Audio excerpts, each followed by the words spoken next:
ये जो हम पत्र पुष्प फल आदि समर्पित करते हैं, इसमें भाव होता है।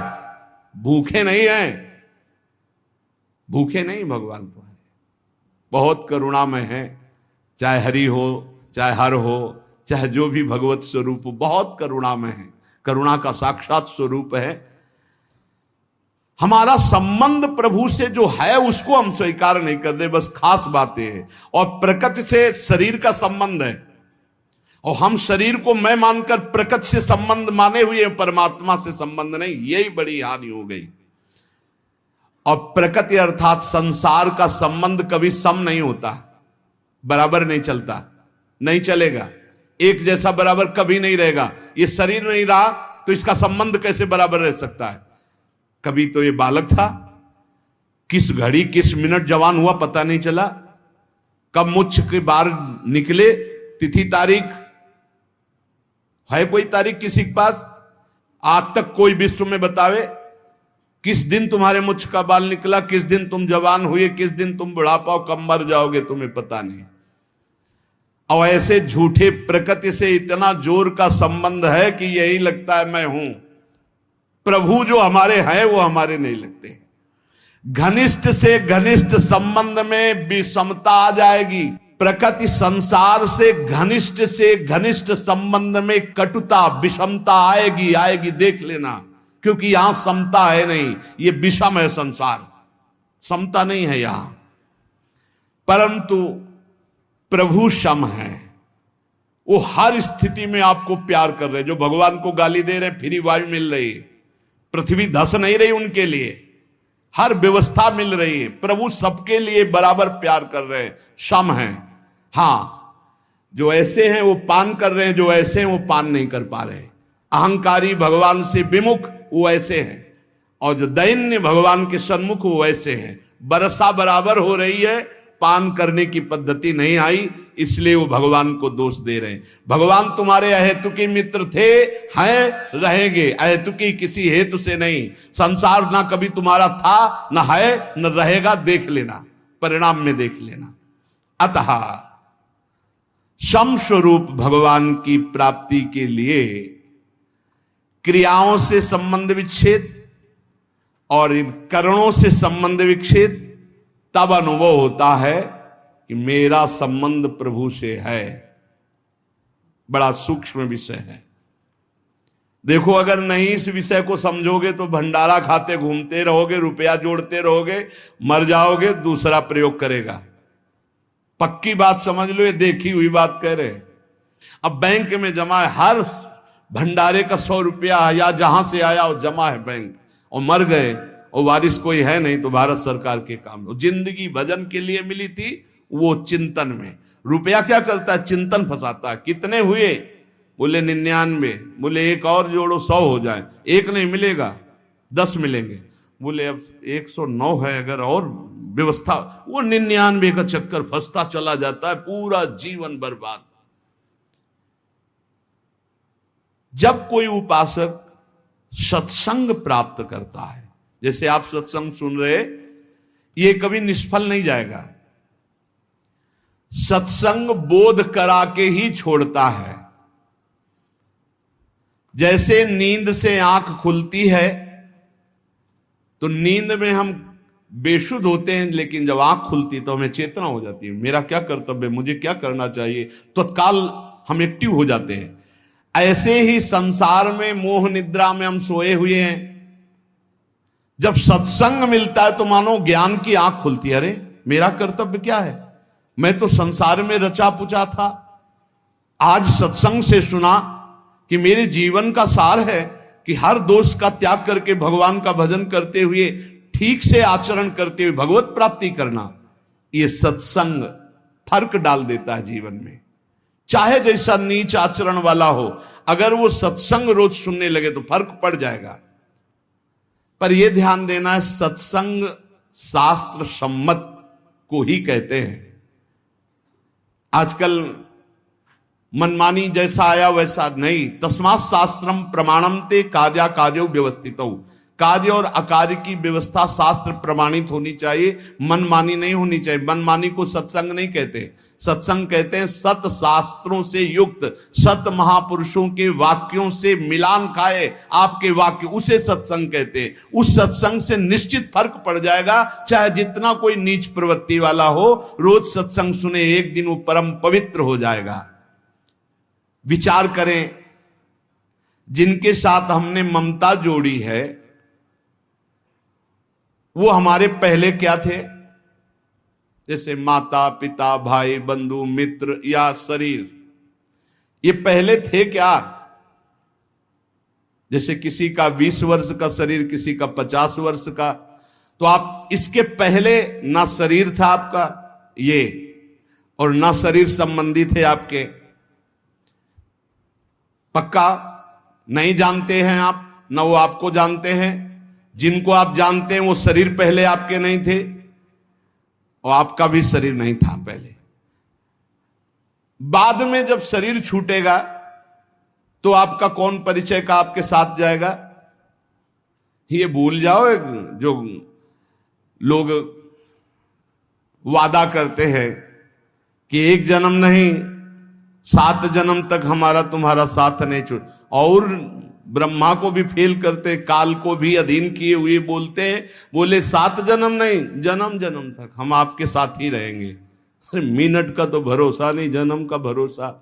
अरे इन बकवास की बातों में मत फंसो, कोई किसी का साथी नहीं है। एक साथ प्राण त्यागो तो भी अलग अलग गति होगी। ऐसा नहीं कि एक साथ मरे तो विमान आएगा एक साथ बैठाल के कि बहुत समर्पित चित्त हैं, इनके लिए कमरा अलग दे दो, हर व्यवस्था इनकी कर दो। ऐसा नहीं है भाई। हां, दोनों एक साथ भगवत प्राप्त हो गए तो हम बातें मान सकते हैं कि दोनों प्रियालाल के समीप पहुंच जाओगे, पर उस समय दो नहीं होगे। उस समय मैं और तू नहीं होगा, केवल प्रभु ही प्रभु। उस समय ये नहीं होगा कि ये हमारा फ्रेंड है, ये सब इसी लोक की स्मृति है, ये स्मृति नहीं रहती। तो जो पहले हमारे नहीं थे, बाद में हमारे नहीं रहेंगे, तो ये बीच में हमारे कितने दिन हैं? ये विचार सत्संग से आता है। पता नहीं बिना कि सुने बाल्यावस्था में इसी विचार ने हमको बाबा जी बनाया। ये सब मरेंगे, पता नहीं कैसी अशांति पैदा थी। वो कि पूर्व जन्म का कोई होगा भजन या कोई ऐसा कृपा प्रसाद, स्कूल से आके जो ही बस्ता टांगते, माता जी सबसे पहले माता जी दिन भर इंतजार करते, वो माँ का स्वरूप होता है। हाँ, जो ही नजदीक सो ही लगता कि मरेगी, जब माँ मरेगी तब कैसे रह पाएंगे, ये पिता पधारेगा, ये परिवार कौन है मेरा। और जो बात करती नहीं तो ऊपर बस एकांत में चले जाते हो। बस वहां संत जन आते थे तो कीर्तन करवाते थे, श्री राम जय जय राम, श्री राम जय जय। एकांत में बैठ श्री राम जय जय राम, श्री राम जय राम। बार बार प्रश्न होता, मेरा कौन है, मेरा कौन है। बस अंदर आने लगा, भाग संसार से भाग, ऐसा आने लगा कि बेचैनी। तो कह रहे सत्संग में यही विचार, अगर सत्संग में आपका विचार नहीं बदला तो सत्संग क्या। सत्संग किया, ममता नहीं छूटी, कामना नहीं छूटी, आपके गंदे आचरण नहीं छूटे, तो संत संग ही नहीं है। बकवास, व्यर्थ की वार्ता। यदि आपका परिवर्तन नहीं हो रहा तो सत्संग कैसा। सत्संग से ममता छूटना, कामना छूटना, गंदी बातें छूटना।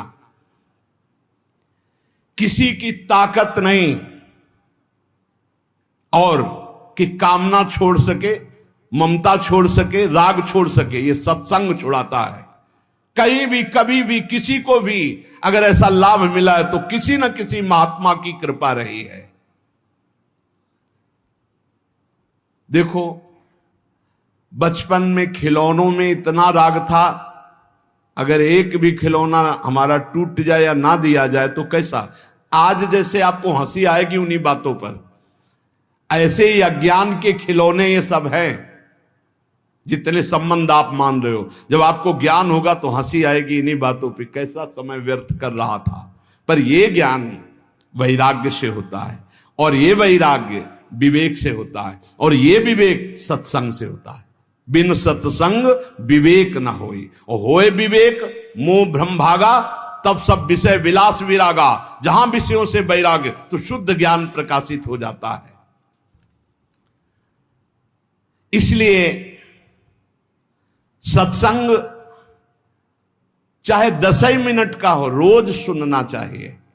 सत्संग से जरूर परिवर्तन होता है। पहले सत्संग से हलचल पैदा होगी, क्योंकि जो हृदय में गंदी बातें हैं उनके ऊपर आक्रमण होगा सत्संग के द्वारा। ये हलचल अगर सत्संग करते रहे तो शांत हो जाएगी, अगर नहीं किया तो फिर फंसा देगी माया में। क्योंकि ऐसे हम देख रहे हैं, जैसे आपने निश्चय किया आज के बाद शराब नहीं पीऊंगा, मांस नहीं खाऊंगा, गंदे आचरण नहीं करूंगा। अब बड़ी हलचल पैदा हुई, वो आपको ऐसी जगह ले जाएगा जहां कम से कम दर्शन ही हो जाए। चूक मत करना। जो हलचल पैदा हुई, मंथन पैदा हुआ, उसमें पहले विष आता है। यतज्ञे विस्मि परिणामे अमृतोपमम, यही विष है आसक्ति। नष्ट कर दो इस आसक्ति को, फिर आप देखना आनंद में डूब जाओगे। ये ज्यादा देर हलचल नहीं रहेगी, बस चलते रहो आगे। अगर लौट पड़े पीछे तो हलचल ही हलचल है, अशांति ही अशांति है।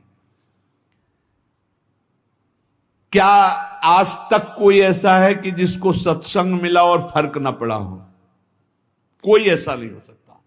उसके जीवन में कुछ ना कुछ सुधार परिवर्तन जरूर है जो सत्संगी है। जरूर जरूर फर्क पड़ेगा, जरूर पड़ेगा। ऐसा हो नहीं सकता कि चंदन के आसपास के वृक्ष, चाहे वो नीम हो चाहे बबूल हो, उनमें सुगंध ना आ जाए। ऐसे ही संत संग से जीवन में भागवतिकता ना आ जाए, ऐसा हो नहीं सकता। या वो संत नहीं है और या आप बहुत बड़े अपराध कर रहे हो वर्तमान में, इसलिए कोई फर्क नहीं पड़ रहा। नहीं तो सत्संग का निश्चित फर्क पड़ता है। ये जो फर्क पड़ता है, इसमें यह नहीं देखा जाता कि सत्संग सुनने से हमारा धन बढ़ा है, सत्संग सुनने से हमारा व्यापार बढ़ा है, फर्क पड़ा है। इसे ये फर्क नहीं है। यह देखा जाता है सत्संग सुनने से हमारे विकार कितने कम हुए हैं, सत्संग हमें कितनी गंदी बातों से हटाकर सच्चे मार्ग पर, अच्छे मार्ग पर, यह चमत्कार है सत्संग का। यह नहीं कि हम उन साधु से जुड़ गए तो हमारी कामनाओं की पूर्ति हो गई तो बोले बड़ा चमत्कार। इसे चमत्कार नहीं कहते। चमत्कार कहते हैं अनंत जन्मों की वासनायुक्त मन को पलटकर भगवान के मार्ग में लगा देना।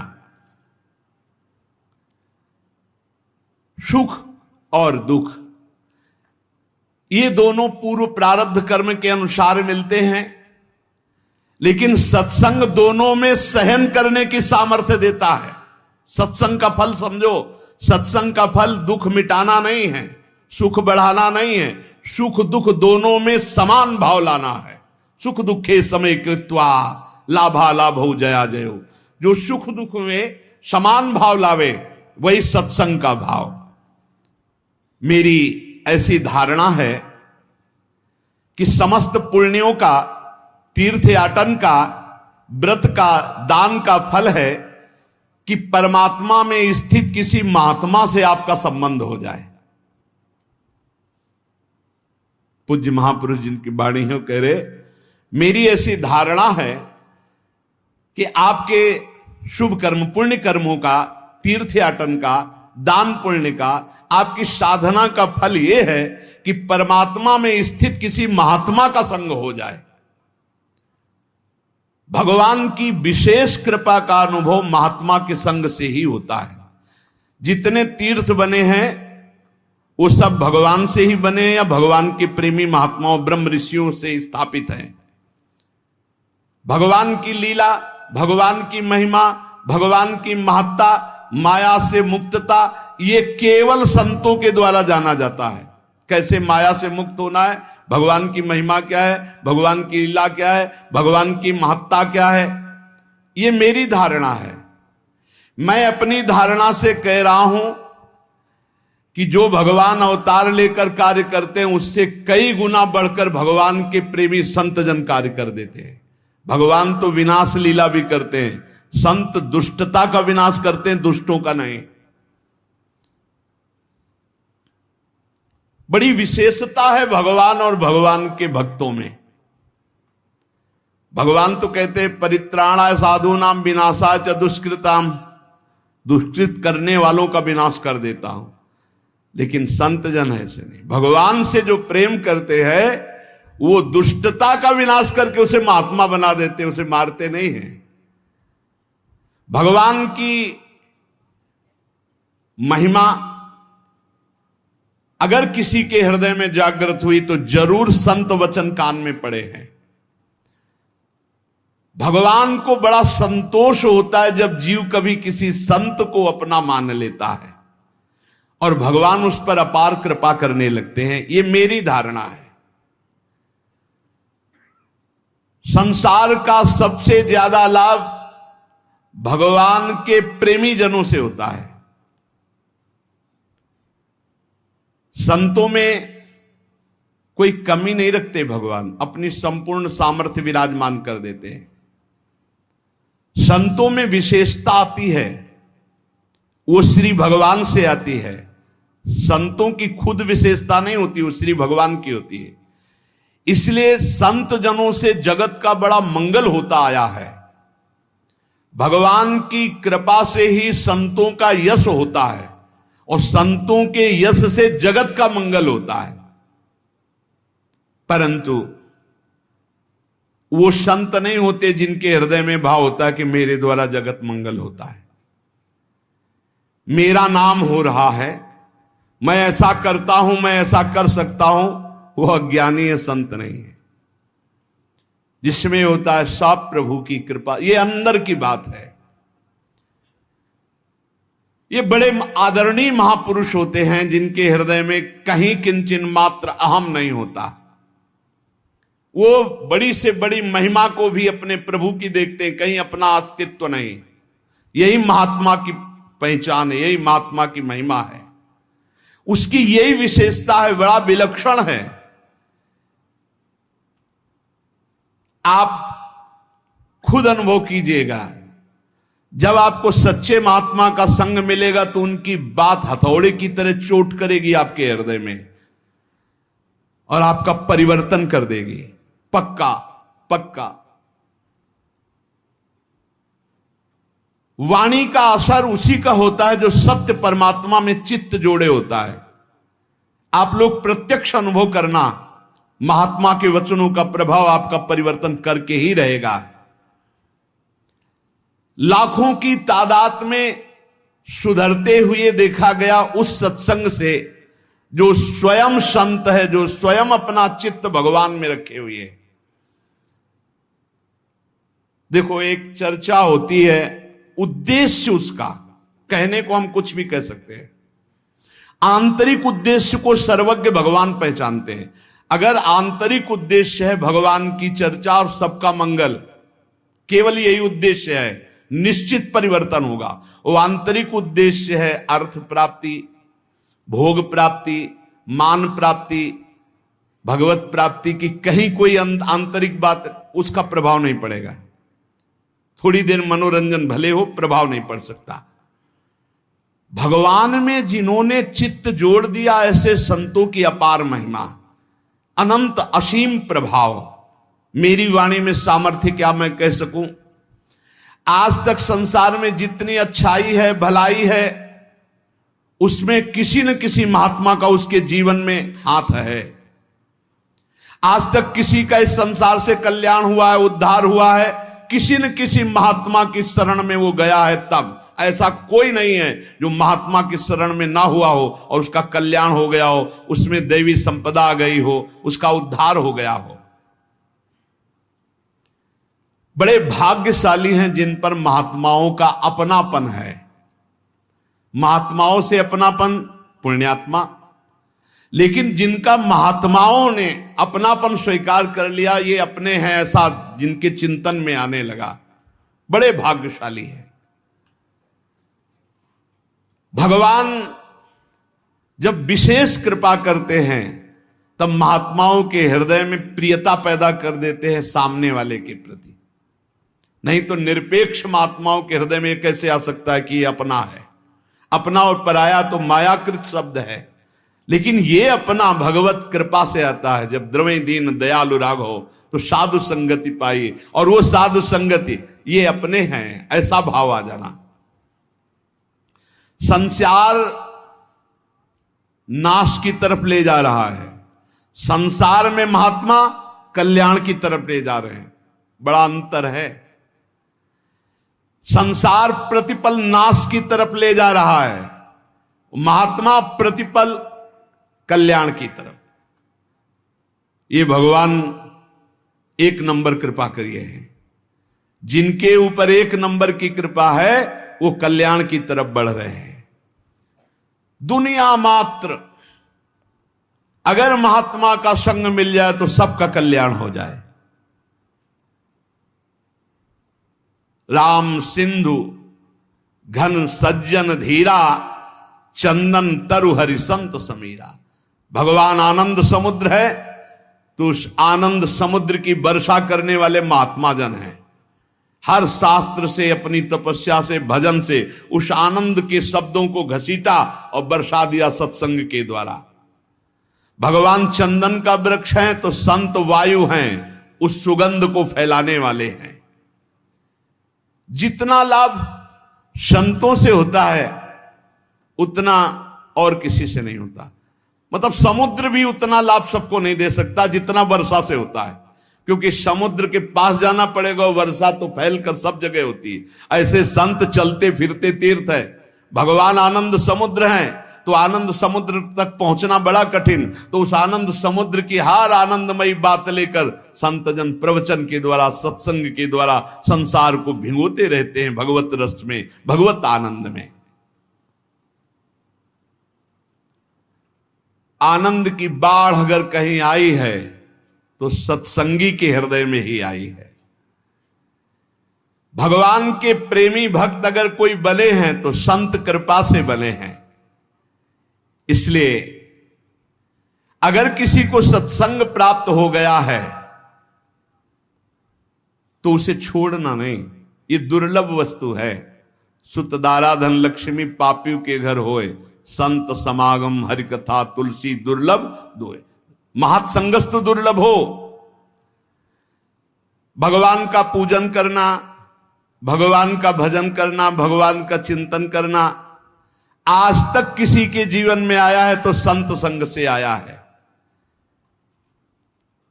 हम तो ये देख पा रहे हैं कि भगवान से भी अधिक कृपा महात्माओं की जोरदार होती है, क्योंकि भगवान सबके हृदय में रहते हुए भी दुर्गति बंद नहीं हो रही, और संत का सानिध्य प्रगट में मिल गया तो दुर्गति वहीं से रुक जाएगी। बिल्कुल सच्ची बात। हमारा सबसे बड़ा लाभ का केंद्र संत महात्मा है। विश्व का आज तक जो लाभ हुआ वो संतों से हुआ है। लीला देखने में, लीला सुनने में हमारे हृदय में तभी प्रीति होगी जब प्रेमी महात्मा गायन करेगा। खास बात है। जो भगवान से प्रीति करते हैं वो जब चर्चा करते हैं तो एक विशेष आनंद होता है। भगवान के प्यारे भक्त साक्षात परम पावन तीर्थ स्वरूप होते हैं। उनके दर्शन स्पर्श मात्र से पाप नष्ट होते हैं। भगवान उनके हृदय में विराजमान रहते हैं। बड़े बड़े तीर्थों का स्नान करना, वहां जाकर संयम नियम पूर्वक जैसी महिमा है वैसा निर्वाह करना, तब कहीं आगे चलकर फल मिलता है। लेकिन सत्संग का तो तत्काल फल मिलता है। तत्काल फल मिलता है, जीव का परिवर्तन होना शुरू हो जाता है। इसलिए मोरे मन प्रभु अस विश्वासा, राम ते अधिक राम कर दासा। भगवान से अधिक भगवान के दास की महिमा है, निश्चित विश्वास कीजिए। भगवान के दास की महिमा ऐसी है कि उसको भगवान चाहे बाद में मिले, लेकिन भगवान के दास का दासत्व जो ले लिया उसको पहले भगवान मिलते हैं। ये खास बात है। दास दासोहम में एक खास बात है। भगवान के दास का आश्रय ले लिया तो उसको भगवान बाद में दुलार करेंगे, पहले दास के दास का दुलार करेंगे। जैसे बिजली का कनेक्शन ना हो, सही कनेक्शन ना हो, तो बिजली आ भी रही बोर्ड में, आपका स्विच भी सही है, तार भी लगा हुआ है, बल्ब भी सही है, ऑन ऑफ भी कर रहे हो, लेकिन नहीं जलेगा वो। ऐसे ही अगर संत से सही कनेक्शन आपका नहीं है, फिर आप ये शब्द बोल सकते हैं कि मेरा परिवर्तन नहीं हुआ। बल्ब भी सही है, तार भी सही है, स्विच भी सही है, बोर्ड में बिजली भी आ रही, बस थोड़ा और अंदर डालने की जरूरत थी तार, जिससे कनेक्शन हो जाता। कनेक्शन नहीं हुआ तो ऑन करते रहिए, वो जलेगा नहीं। तब आपको लगेगा कि बिजली नहीं है, नहीं बिजली है, उसमें आपके कनेक्शन की कमी है। यदि मन वचन कर्म से किसी भगवत प्रेमी महात्मा का आश्रय ले लिया जाए तो भगवान की शुद्ध शरणागति बहुत जल्दी प्रकाशित हो जाए।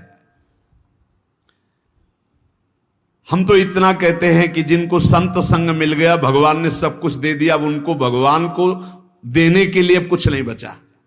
सच्चे संतों का संग मिल गया, सब मिल गया।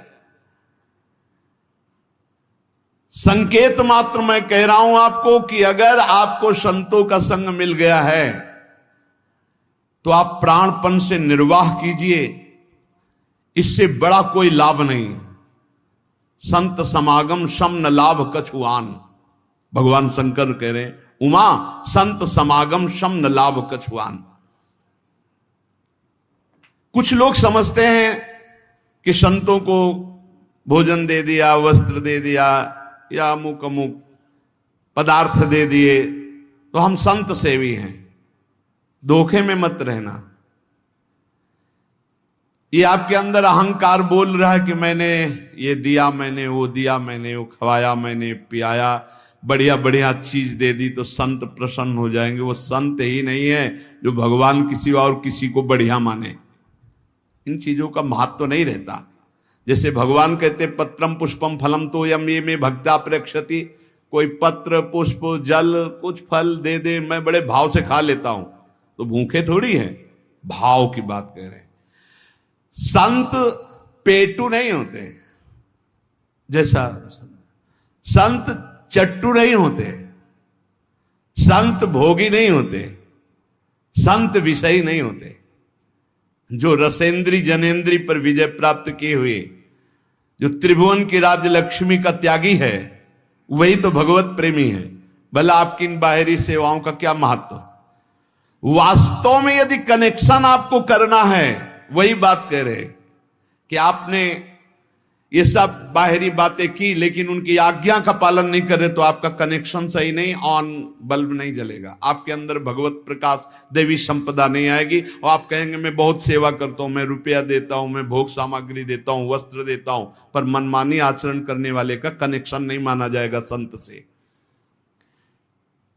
वो संत ही नहीं है जो बाहरीन बातों पर राजी हो जाए। संत राजी होते आज्ञा समन सुसाहिब सेवा, उनकी आज्ञा का पालन करना। कई तरह के संत होते हैं, बड़े बड़े पदों में होते हैं, लेकिन हम जिन संतों की बात कर रहे हैं, जिनकी सेवा के लिए भगवान भी लालायित रहते हैं, कभी अवसर मिले और इनकी, जैसे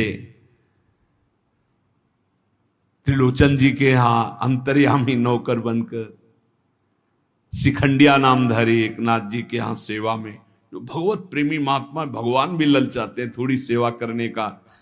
स्वयं जगन्नाथ जी जैसे माधवदास बाबा की लंगोटी धो रहे। ये जो कि इससे बड़ा कोई लाभ नहीं कि हमें संत अपना लिए, वो हमारे हैं, वो हमारे जीवन की बागडोर स्वीकार कर लिया, अब मुझे क्या परवाह। ये उन संतों की बात कर रहे जिनकी सेवा के लिए भगवान भी लालायित रहते हैं। वो निष्काम संत होते हैं, जिनके भीतर प्रभु के सिवा कोई महत्व नहीं। एक शब्द समझ लीजिए, संत की पहचान, जिनमें प्रभु के सिवा कोई महत्व नहीं, कोई कामना नहीं, प्रभु के सिवा कोई महत्व नहीं।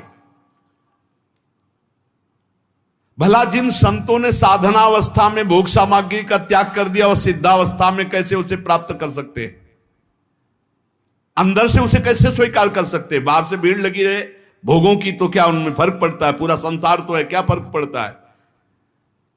जिन संतों ने साधनावस्था में अपनी कामना की धज्जियां उड़ा दी, वो जब सिद्धावस्था में आते तो उनकी कोई कामना रह जाती है क्या। भगवान उनके ऋणी रहते हैं। इतना भजन, इतना चिंतन, इतना दासत्व, इतना समर्पण कि भगवान उनके ऋणी रहते हैं।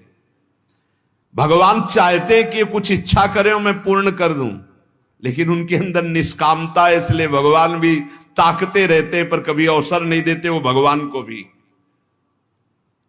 अगर ऐसे संत कभी आपको आज्ञा कर दें कि आप बैठे रहो, जाओ वहां बैठ जाओ, बैठे रहो दिन भर, तो आप ये समझ लो बैठने मात्र से भगवत प्राप्ति हो जाएगी। संतों की आज्ञा पर ध्यान, ये बहुत कठिन बात है, ये बहुत कठिन बात है, और सब सरल है। संत की आज्ञा किसी को मिल जाए, जैसे सत्संग हो रहा है, सार्वजनिक है, आज्ञा उपदेश, उसमें फिर कोई बुद्धि नहीं लगानी चाहिए। सुनो, अब वो पर्सनल तुम्हें आज्ञा उपदेश हो रहा, अब उसमें कोई भी शास्त्रीय बात भी लगाने की जरूरत नहीं, जैसा कह रहे वैसा। बिना विचार करी शुभ जानी, यहां विचार करने की जरूरत नहीं है। अगर उनकी आज्ञा मिल जाए और वो कोई साधारण सांसारिक कार्य के लिए कह रहे हैं, आपको बिल्कुल दिखाई दे रहा है भागवतिक नहीं है, जाओ अमुक कार्य करो, अगर कह दिया गया कि ये आप कार्य करो तो आप वो कार्य करो, और आप जिस कार्य के लिए संत से जुड़े थे वो कार्य संत करेंगे। इस बात को समझ पाना थोड़ा कठिन होता है। अहंकार विमूढ़ात्मा करता हमिति मन्यते, वो जो मूढ़ता बनी हुई वो कभी भगवत प्राप्ति होने ही नहीं देगी। और दैन्य होकर बैठ गए उनके चरणों में, कुछ बने ना बने उनसे बन जाएगा, जो भगवत प्राप्ति का कार्य उनसे बन जाएगा। दास दासो हम, जो हरिवंश उपासक सेवं सदा सेवं ताके चरण विचारी। बड़ी पक्की दामी ठोस बात कह रहा हूं, स्वामी जी महाराज कह, दामी माने बलशाली, बड़ी पक्की ठोस दामी बात कह रहा हूं सिद्धांत की। आप मान लो वो जैसा आज्ञा कर रहे हैं, बस वचनम कर इससे तो साफ बात सुनो। मैं महापुरुषों का संग किए हुए हूं, जहां कोई कामना प्रवेश नहीं कर सकती, ऐसे निष्काम भाव की स्थिति में समझ पाना बड़ा कठिन। जहां कोई कामना नहीं, वहां वो ऐसी भावना प्रकट कर सकते हैं आपके साथ, आज ये खवा दो, लाओ ये पिला। आप ये मत समझ लेना कि खाने पीने ये तो साधन काल में ही सब छूट गया। आज कृपा की है, उन्होंने कह दिया, अब कुछ भी हो कैसे भी हो तत्काल दौड़ो और उनकी आज्ञा का पालन कर दो। वो कोई भी आज्ञा करे, और शास्त्र विरुद्ध आज्ञा हो नहीं सकती, बात समझना, क्योंकि सिद्ध पुरुष जो शास्त्र सम्मत चले हैं तो अब तो परिपक्व हो गए हैं। भगवान की बात और उनकी बात में अंतर नहीं होगा, कभी वाम मार्ग का आदेश नहीं हो सकता, शास्त्र विरुद्ध आदेश नहीं हो सकता। या इमं परमं गुह्यं मद भक्तेष्वभिधास्यति भक्तिम मयि पराम कृत्वा मामे वैश्यत्य संशयम। जो मुझ में पराभक्ति करके मेरे इस गोपनीय विषय को जान जाते हैं, वो मुझे प्राप्त हो जाते हैं, इसमें कोई संदेह नहीं। गोपनीय विषय भगवान से बढ़कर कोई महत्व ना होना, सरल शब्द में कह रहे हैं। सब शास्त्रों का गोपनीय विषय तुम्हारे मन में, तुम्हारी बुद्धि में, तुम्हारे चित्त में, तुम्हारे अहम में एक बात बैठ जाए, श्री भगवान के सिवा कुछ नहीं, उनके समान कोई नहीं, उनसे बढ़कर कोई नहीं। एक तरफ श्री भगवान का स्मरण है जो हमारे जीवन धन है, और एक तरफ भोग है, भोग उपस्थित हुआ भगवान को भूल गए, चाहे वो भोजन हो या कोई भी भोग हो। क्या समझा तुमने भगवान को? सब शास्त्रों का परम गुह्य मत उसी के हृदय में प्रकाशित हो गया जिसने एक बात समझ ली, भगवान से बढ़कर कुछ नहीं है, तो उसका कभी भगवत विस्मरण नहीं हो सकता। त्रिभुवन की राजलक्ष्मी देने पर भी जो आधे पल के लिए भगवान को नहीं भूलता, वो महाभागवत। आप कहां हो? ये बात समझना है। एक तरफ श्री भगवान और एक तरफ पूरा संसार। कौन है ऐसा जो तुम्हें भगवान का विस्मरण करा दे? तो अभी सब हैं ऐसे। एक दोस्त मिल गया, बात करने लगे, भगवान को भूल गए, भगवान उस दोस्त से भी हल्के हो गए।